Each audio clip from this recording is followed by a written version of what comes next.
প্রণয় দিবসে শ্রদ্ধাঞ্জলি। আহমদ ছফা। পরিচিত আহমদ ছফা একজন মূলত শিক্ষাবিদ, গবেষক, লেখক, ঔপন্যাসিক, কবি, চিন্তাবিদ ও বুদ্ধিজীবী হিসেবে পরিচিত ছিলেন। তার পিতা হেদায়েত আলী, মাতা আসিয়া খাতুন। তাঁর রচিত জাগ্রত বাংলাদেশ স্বাধীন বাংলাদেশের প্রথম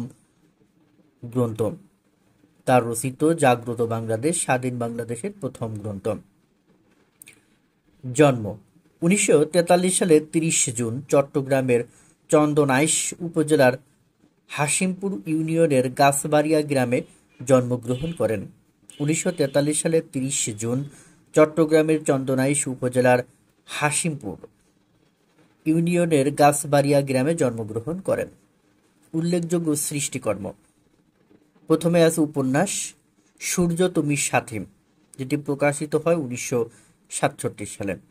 অঙ্কার 1975, উদ্ধার 1975, একজন আলী কেনানের উত্থান পতন 1988 সালে প্রকাশিত হয়।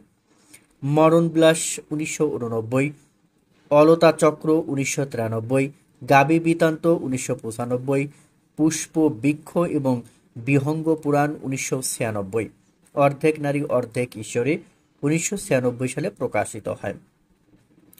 তার রচিত প্রবন্ধের মধ্যে রয়েছে জাগ্রত বাংলাদেশ 1971 সালে প্রকাশিত, বুদ্ধিবৃত্তির নতুন বিন্যাস 1972, সিপাহী যুদ্ধের ইতিহাস 1980, বাঙালি মুসলমানের মন 1981, শেখ মুজিবুর রহমান ও অন্যান্য প্রবন্ধ 1989, রাজনীতির লেখা 1993 সালে প্রকাশিত, সংকটের নানা চেহারা 1996, যদ্যপি আমার গুরু 1998, সেই সব লেখা 2008।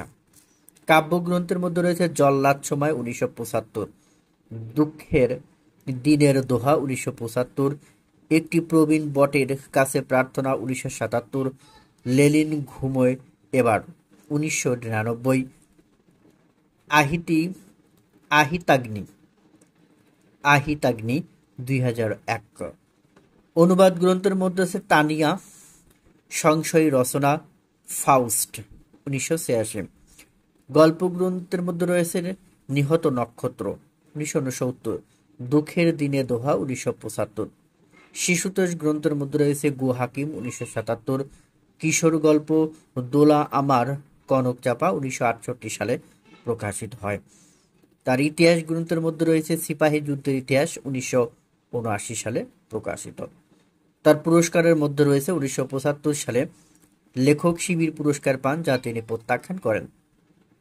1975 সালে বাংলা একাডেমি কর্তৃক সাদাত আলী আখন্দ পুরস্কার পান, এটিও তিনি প্রত্যাখ্যান করেন। 2002 সালে মরণোত্তর 21 পদক লাভ করেন।